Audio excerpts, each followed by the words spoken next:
Welcome to this week's Members Weekly group coaching session as part of the Personal Brand Hub. The Personal Brand Hub is a platform and a community that I've created for founders that are on a similar mission to build strong and memorable personal brands that position them as the go-to experts in their industry, but also make them energetically attractive to the people that want to pay them.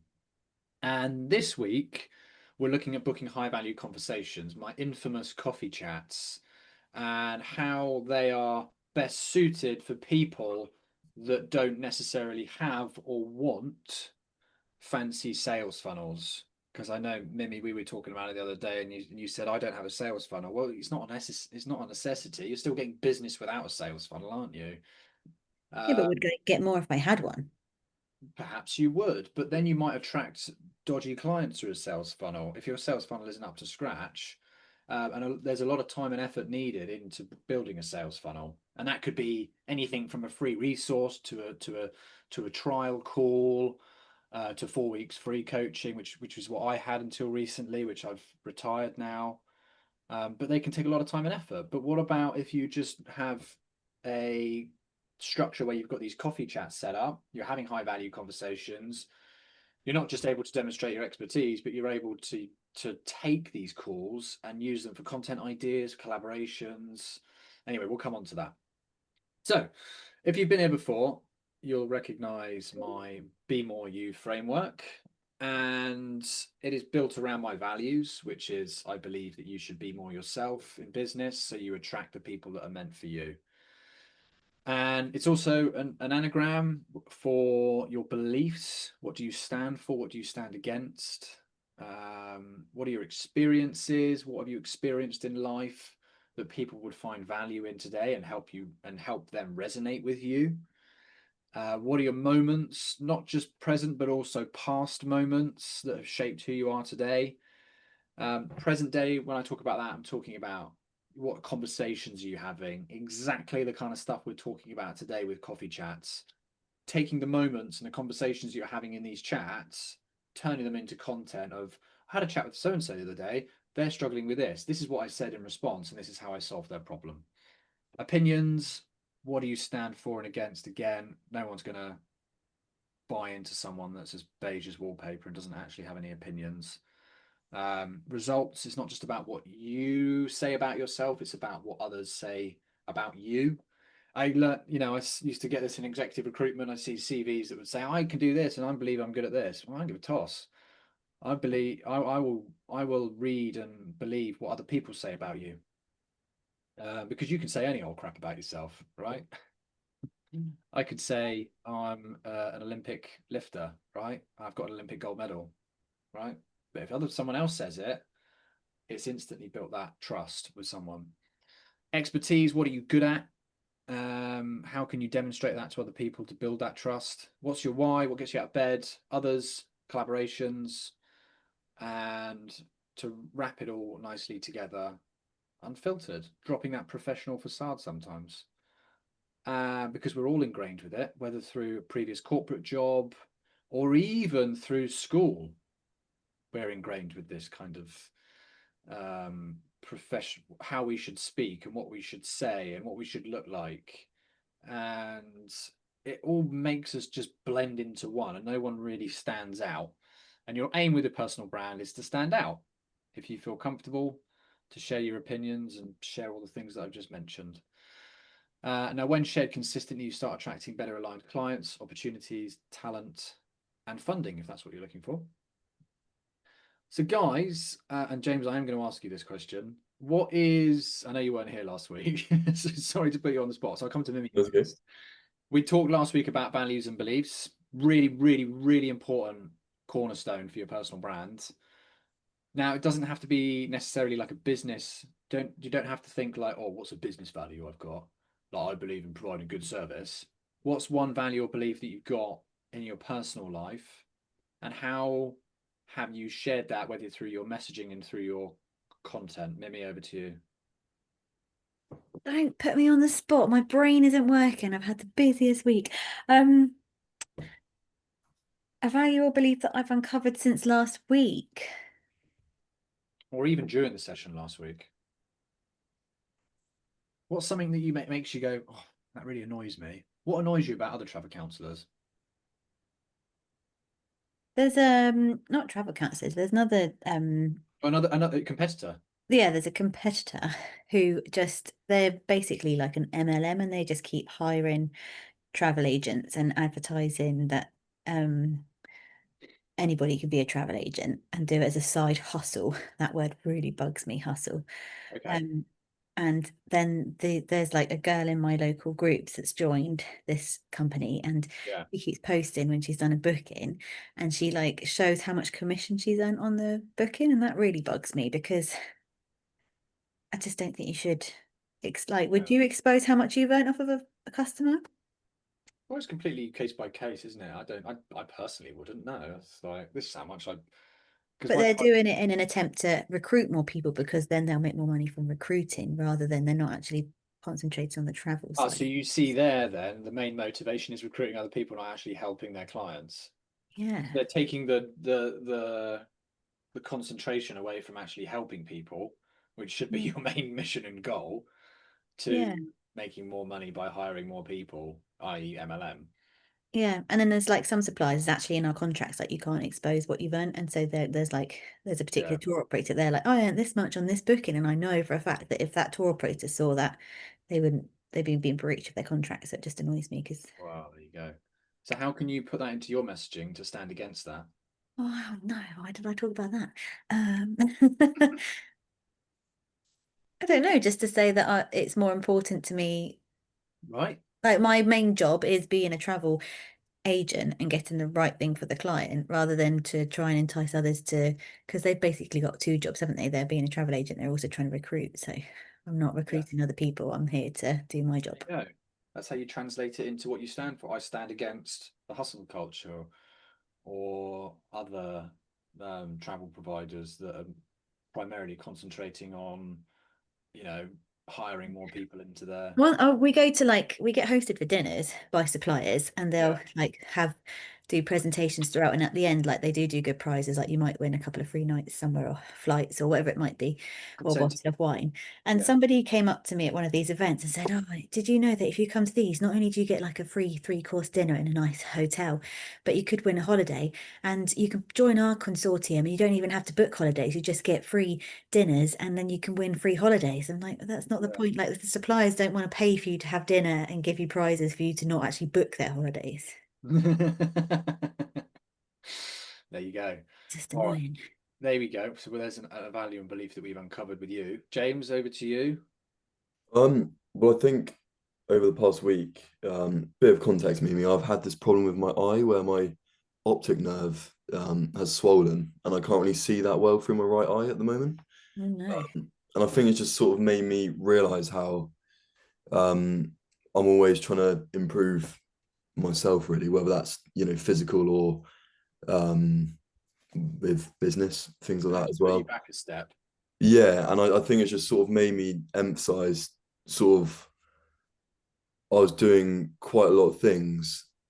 Um, Burnout. it's just second nature really that I didn't realize that I was doing, but now I've been restricted with this thing.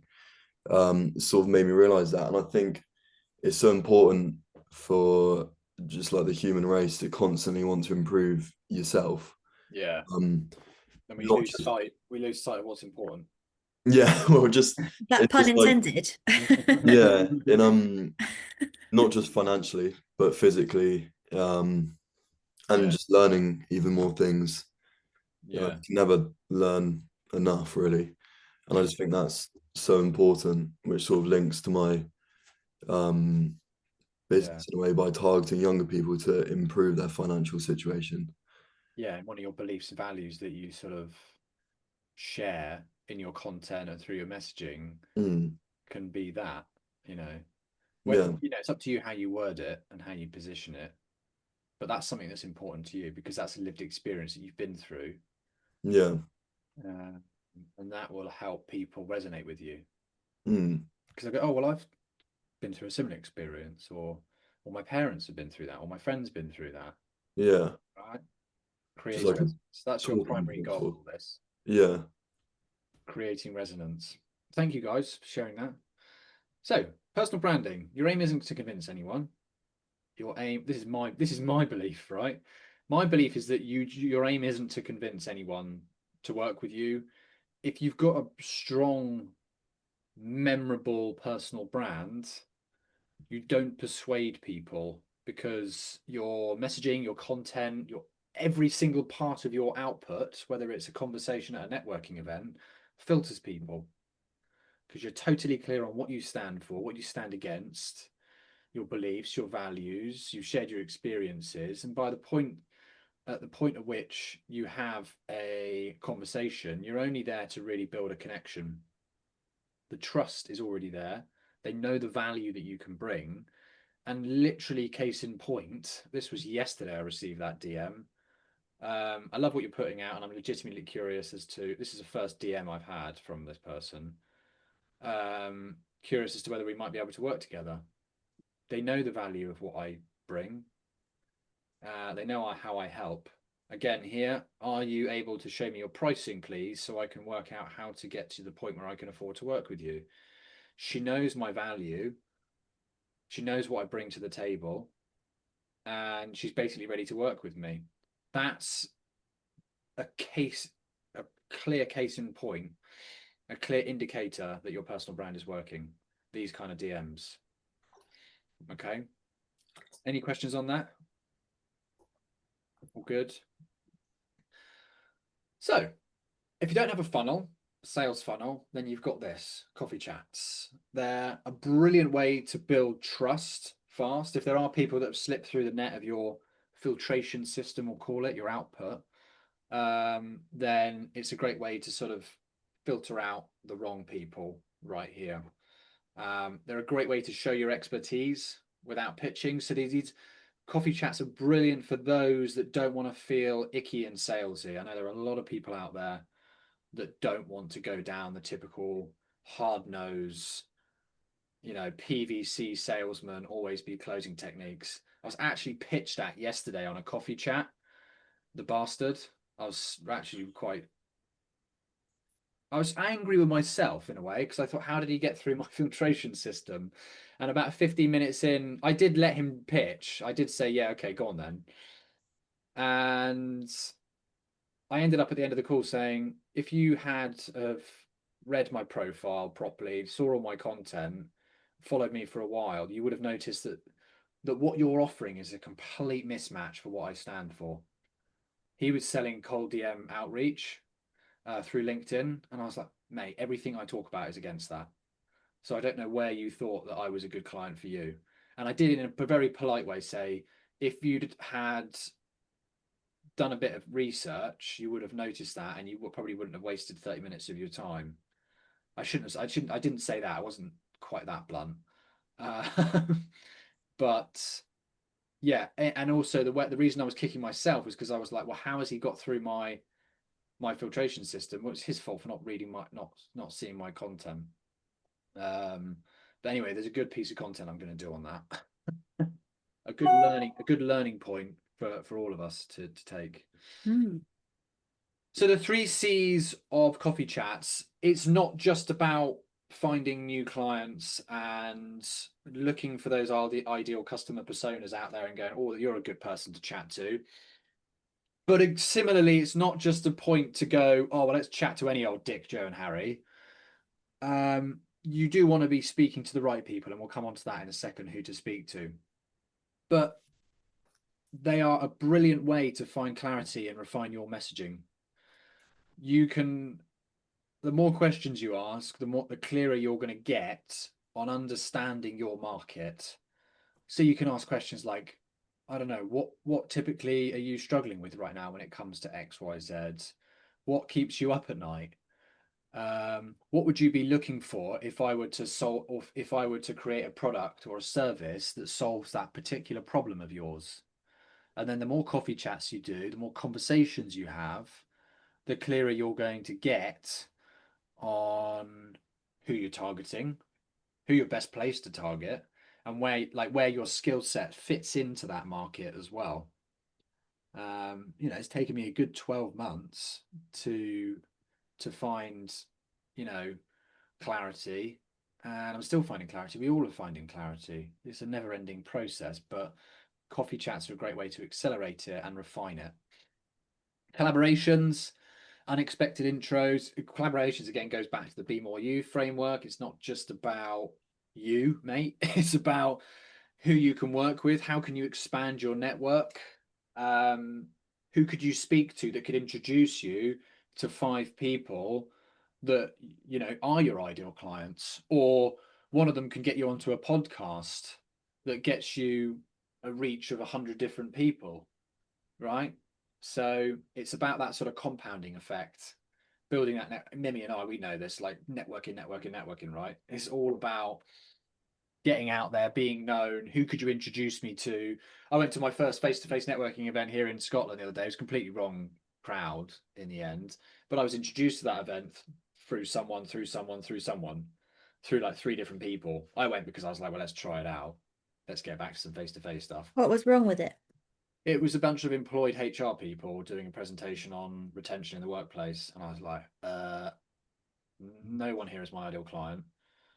There were some lovely people in the room, don't get me wrong. I probably could network with them on a personal basis. And yeah, okay, you could argue if I took like a taste of my own medicine, then maybe I could ask them for instructions to, and I did actually. I said, are there any other networking events around? I didn't say this is a shit event. This is a crap event. Could you introduce me to other events, please? I was like, do you know any, are you part of networking circles? Do you know who I should speak to and stuff like that? In a subtle way, I wasn't pushy. So I did try and make the most out of my time. But yeah, that was why it wasn't a great fit. And then, of course, right fit clients. So building trust with the people that you actually want to sell to, right? That's the whole point. Who do we want to be talking to? And thinking outside the box here, it's not just your ideal customer personas.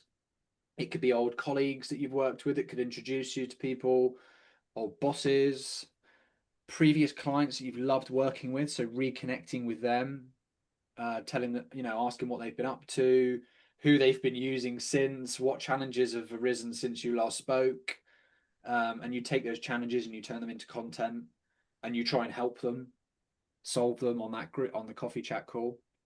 Again, those who influence your clients and of course ideal clients. I think Kelly here, she's a personal brand photographer. She reached out to me and suggested a coffee chat or a one-to-one. And I said, what did I say? Happy to collaborate. Yeah, all part of my ethos is collaborations, right? Because she might be able to refer me someone and I might be able to refer her someone looking for personal brand photography rather than coaching. LinkedIn's power is in the second connections. So use it. James, do you know what that means? The second connections when it comes to LinkedIn? Not particularly, no. So you've got first connections of people that are directly within your circle of interest, should we call it? And then you've got the people that they're connected to. Oh, right, okay. Connected to, so the second circle. Yeah. And quite often they're ripe for the picking of collaborations, ideal clients, and stuff like that. Okay. So you want to be utilizing your first connections to have coffee chats with, and asking them for introductions like a spider's web. Yeah. How do we book them? So for those of you that missed, I don't think that was last week, it was a week before, Lurkers into Leads, a session we did on that, and that was about turning people that are liking your content, that are commenting on your content, and how to reach out to them. Be specific about who you're inviting to a coffee chat and why.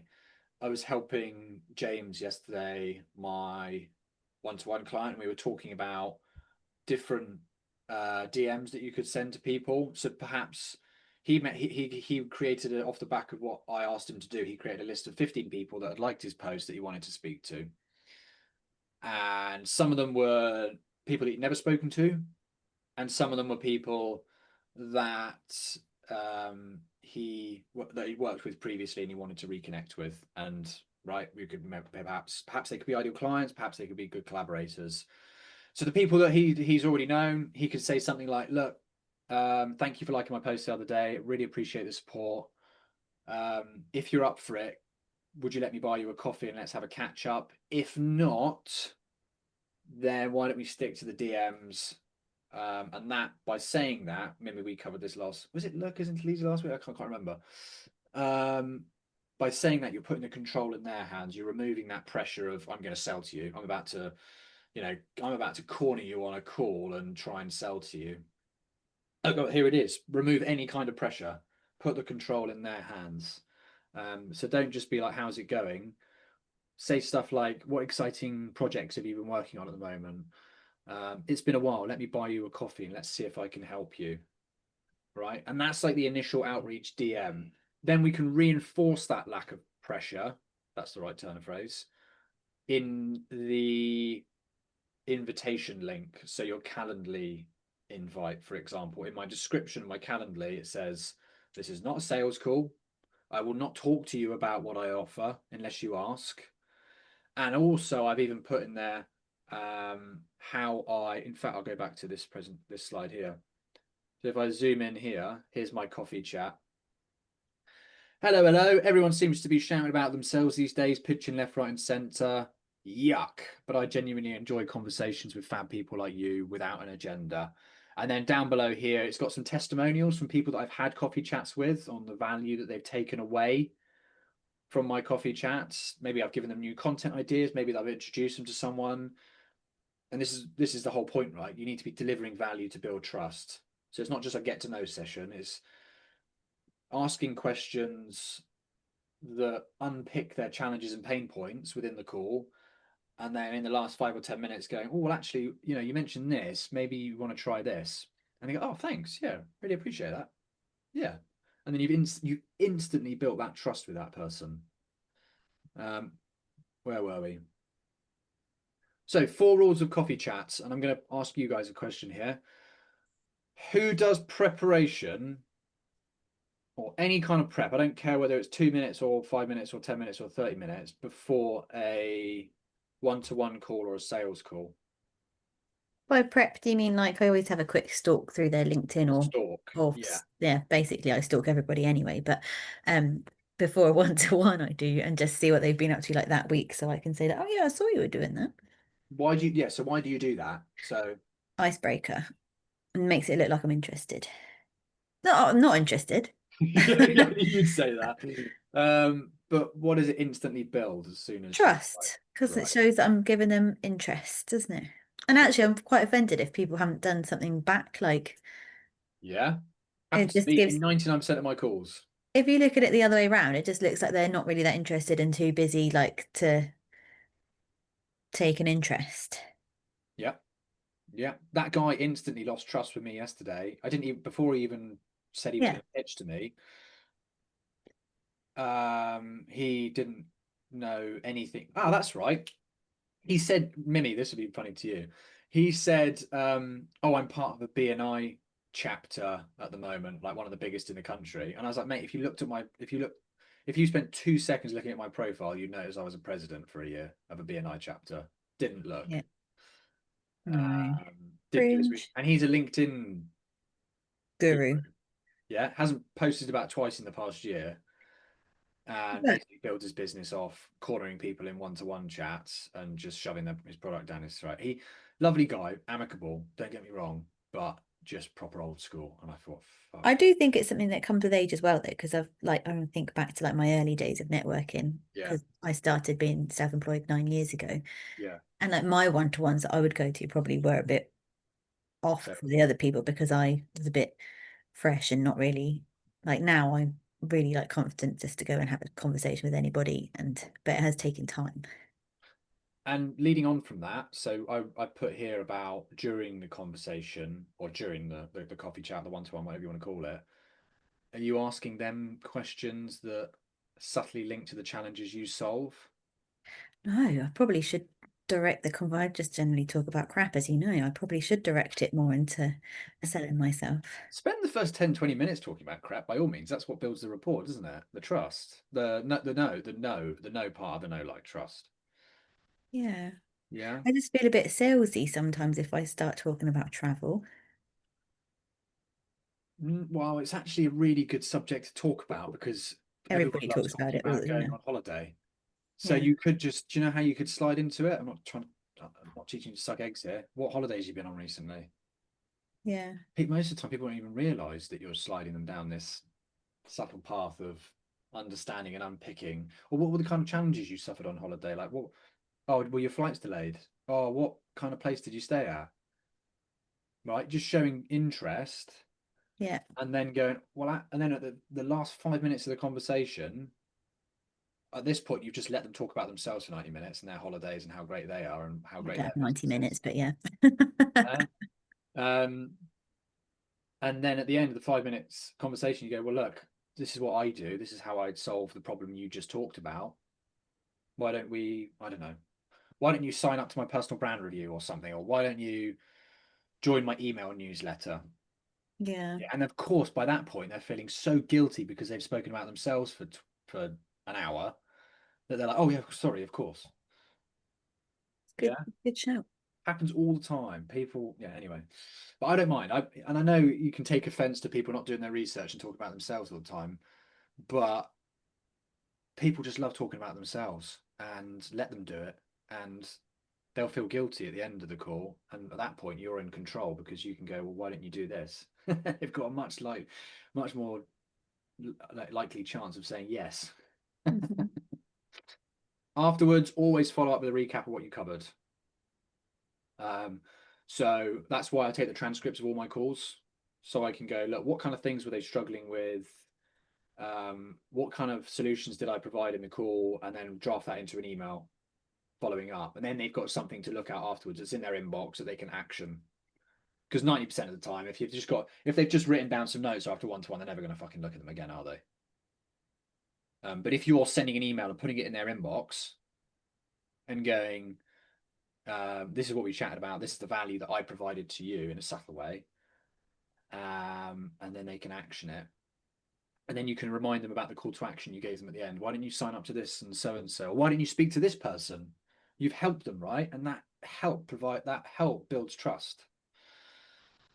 If it feels salesy, Mimi, say that you're doing research for content and it removes that salesy edge. Well, that's a good one.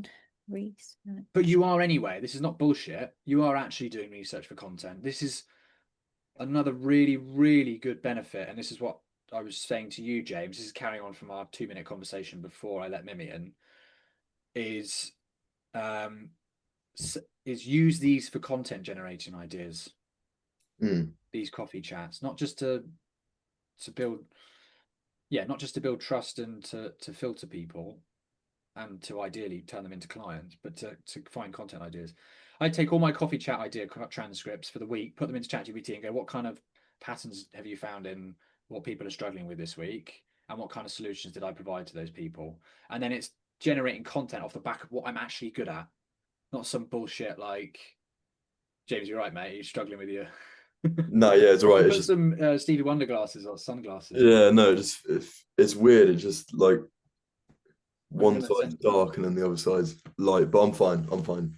Oh, bless you. Oh. Please don't do this. Please do not go over 30 minutes. If you value your time, they're going to value it for you. They're going to value it back. That makes sense. Don't, especially because with coffee chats, you're sort of letting them talk. Now, what you can do at the beginning of the call is just say, look, are you okay for time? Are you okay if I've got a hard stop. This was something, the lingo I learned in corporate world. I've got a hard stop at past. Do you mind if we stop at past? I don't tend to tell them that. I tend to ask loads of questions, let them talk. And then at 28 minutes, I'm like, look, I'm sorry, I've got another meeting now. It also shows that you're busy and you've got clients that you're working with. And yeah, like, to reinforce, it shows that you value your time. It's really important. If you just let it go over and you're just nattering for an hour on activities that don't directly relate to a return on revenue, which is fine, I'm not discouraging, that's the whole point of coffee chats, then it kind of puts a subconscious question mark in their head of, oh, is this guy even busy? Like, does he even have clients to work with? Like, you want to make it feel, you want to create this kind of, you've got 30 minutes of my time, you should be lucky. I know it sounds a bit I'm not meaning that to sound like arrogant, and you're not supposed to necessarily say that, but you just need to paint an ever so slightly, faint picture of, you've got 30 minutes of my time, I'm providing you value, but that's all you're going to get, right? But that's why you base the whole call around them. You're positioning them as the hero. Yeah, you're giving them value. Does that make sense? Any questions on that? Oh, it's good. Yeah, completely agree. Yeah. Yeah, and it just frustrates me if people have the cheek to, go over the 30 minutes. That was the allotted time. Mm. Value your time, man. Value your time. I always try and bit them before school runs, so I have to go. Like I have to go because I have to do the school run. So Well, there you go. So you've got a genuine excuse. Do not go unprepared. You'll lose credibility and respect in 60 seconds. Mimi just reinforced that at the beginning of this call. Never go unprepared. It's just so unprofessional. I say unprofessional. You'll lose credibility and trust. Don't let them leave empty-handed. Always add value. Send an email, follow up afterwards, as I said. Show them how good you are at what you do. It's about the expertise part of the Be More You framework. Show them the problems that you typically solve. And yeah, don't forget to follow up, of course. But what about the coffee? Well, this is what no one else is doing, right? Your number one aim with building a personal brand is to be memorable. You want to be the first person that person thinks about when they think of that particular problem. I want to book a holiday for this summer. What's the first thing that comes into my mind? Not Trivago, not booking.com, not EasyJet, not Ryanair, not British Airways, Mimi. if you did think about Ryanair, you're not the client for me, so that's all right. Good. Well, there we go. So that's one of your values, Mimi. Mm-hmm. So if you're thinking about Ryanair, so that would be such a good tag phrase for the top of your profile. Like if you're thinking of Ryanair, then I can't diss a supplier like that, though, can I? Good. this is the Sometimes there's a franchise. necessity to book Ryanair Okay. if they're the only person that's flying there, but not But out of choice. you'll repel the people that are looking for those cheap holidays that Yeah. take too much of your time and there's just no return on it. Yeah, I spent loads of time this week on somebody, and then they told me they found it on the beach, the same thing, like resort that I'd recommended, and it was 50 quid cheaper, and I could have price matched. I was like, I don't want your business. Don't you wasted my time this week if you think that's So that's a good indicator for a bad personal brand. yeah. Because you're attracting people like that. You're not showing your values clearly enough. Yeah. Sorry if that's a bit No, I've known this. I knew it was gonna, you just get a feeling in the beginning, and I was like, I don't know, I'm wasting time on this. that is case in point of someone not valuing your expertise and your time. You don't want to be working with them. And I wasn't valuing myself either because I knew it was going to go that way. Right? I was just trying to be helpful. I know. Bless you. So, what is £5 coffee when people are spending thousands of pounds on your services? If you're a service provider, you're a coach, I don't know, whatever you might be, whoever's watching this, you typically charge hundreds, if not thousands of pounds, especially if you're retaining clients for years, months or years, then they're going to be spending a lot of money. So what's £5? Right? That'll get them a nice little pumpkin latte at Starbucks, won't it? And this is the website that I use, Hug. And then they think, oh, well, Mimi was the girl that bought me the coffee. Oh, what you do that, buy them a coffee voucher if you do like a Zoom call with them. Yeah, if I do a coffee chat and they turn up, I do it afterwards. And then I buy them a coffee. And That's then nice. typically, yeah. And then what I also do is I ask them to send me a picture if they're comfortable, a selfie, if not just them holding their coffee, and then I post it encouraging more coffee chats. Oh, that's really good. Yeah, look, I'm going to pinch that. Do it by all means. I want everyone to start buying each other coffee. My boyfriend is a director at a utilities company, and he got someone asking to have 10 minutes of his time the other day, and then their bribe to him was, if you do this, I'll send you a Yeti mug. I was like, what a random thing to But like they're quite, what are they, 20, 30 quid, those Yeti mugs? I was like, you Right. should do it just for the mug. Did you see what's just happened there, Mimi? You've then spoken about that to me, and you're now sharing that with the outside world. Oh, I don't know who it was that said it. I can't tell you Okay, yeah, no, where but it it's came from or memorable, what he was right? trying to sell, but You thought it was, it was memorable enough for you to mention it right now in this call. oh yeah, So bit what do you different, think isn't is it? going to happen if you buy someone a coffee and they go into a networking meeting and I don't know, your name comes up in conversation. Oh, Ben was the guy that bought me a coffee. Or, oh, speaking of Yeah. personal branding, I had a chat Well, with a personal branding guy the other day and he bought me a coffee. most of my one-to-ones and stuff are actually in person, so I would just buy the coffee there. But I suppose if I did more Zoomy ones, Well, if it'd be a you're good you've shout. got a baby on the way, it's quite time consuming going out to I do know, it's face to face. exhausting. Yeah, I'm why? knackered. I'm all for face to face contact, don't get me wrong. That's why I love face to face networking. But when it's one to ones, really? Like fuel, time, effort. Yeah, you're right. I would just do I would get a Calendly set up, 30-minute slots, be really strict with your time, as I said, and just get them booked up for 4, 5, 6 a week, and provide value and just start focusing your questions around what their travel plans Do you are. pay for Calendly or is it free? I do now because I got sick of people missing stuff because they got confused with time zones and everything. So now it sends them like 3 million reminders. Um, That's funny. I did a one-to-one with, do you know Dan Sagar? oh yeah. I did a one-to-one with him this week and I got like 10 reminders beforehand and I replied to him like, you are really keen to meet me. You have so many reminders. Did you get text as well? Yeah. Yeah, I was like, overkill. I think I'm mine gonna charge. be there. Yeah, but for me, working with people in different time zones, Yeah. I had a chat with a girl in Cyprus, and she got our call wrong by like 3 or 4 hours. I was like, Right. "How did you get 10 a.m. when it was 8 a.m.?"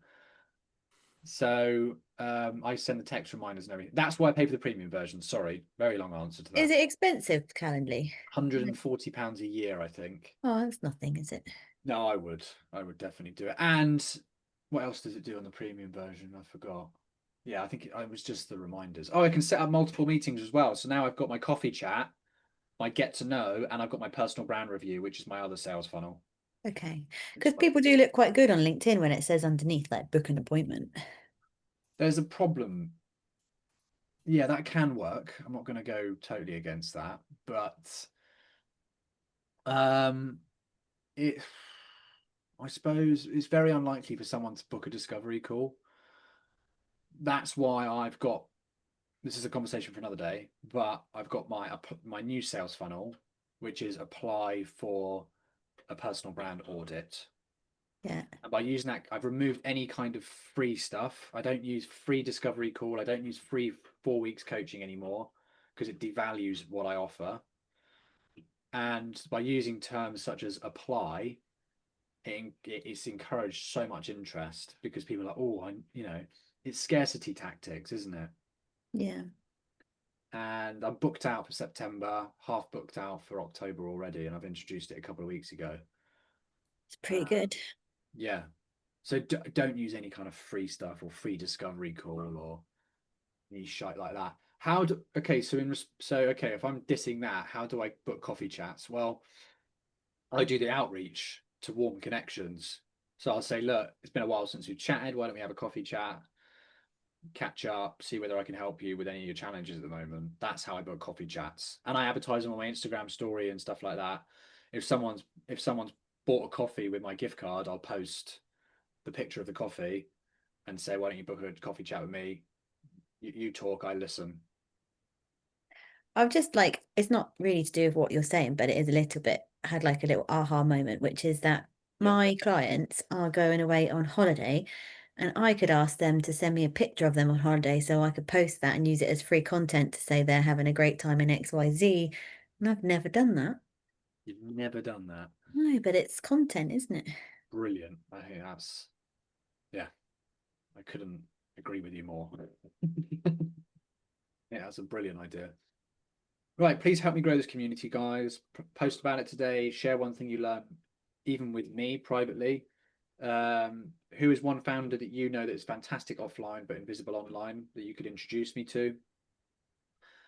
if you could just send me a really informal DM. I'm putting emphasis on the really informal. Don't be like, make it look like it's a constructed testimonial. Just be like, Ben, thanks for the session today, mate. Whatever you want to call me, dickhead. There was this moment that you said that made me realize this, and this week I'm going to do this. Yeah, that would really I could help. do I could do a story post now. I've got my Instagram, Ben. If you want Yeah. that, just So take a picture of the screen now. this one. Yeah, I guess so. Yeah, go on then. Yeah, go take a picture of What that are screen. we going to be? Am I going to be in this? If you want to be, yeah. Okay. Just put an emoji over her face. She doesn't want to be. Or I could I'll just take a photo of the. Yeah. If you put me in it, can you put a filter on of some sort? Or not. Can you guys see that? Is that? Yeah. Yeah, mate, that's fine. No, that's grand, mate. That's grand. Yeah. We'll be tiny in the corner. But yeah, so with that, just either send me a DM privately so I can screenshot it and post it. And that acts as social. Do you see how that works as social proof for me? It's not just Yeah. what I say. It's take my tactics, right? That's what I'm trying to say. Mimi, you could take screenshots of people on holiday that have sent you text, like having a fucking amazing time, sipping a pina colada by the pool right now. Easy piece of content for your Instagram story, or you could even make a LinkedIn post about it if you really wanted Yeah, I to. don't really do Instagram. Okay, we'll post it on LinkedIn then. Yeah, LinkedIn is where it's at for me. Screenshot of a chat. Just. Yeah, so something like that. Ben, that bit about so and so today really made me think, shit, I need to think about this week. So maybe you gave that aha moment. So stuff like that would be perfect. All right. Any questions? Bring to the floor. Let me hear. You've got my time. We're way over time. Sorry. Nothing from Sorry. me, Ben. Nothing from anyone. No. Have any of you booked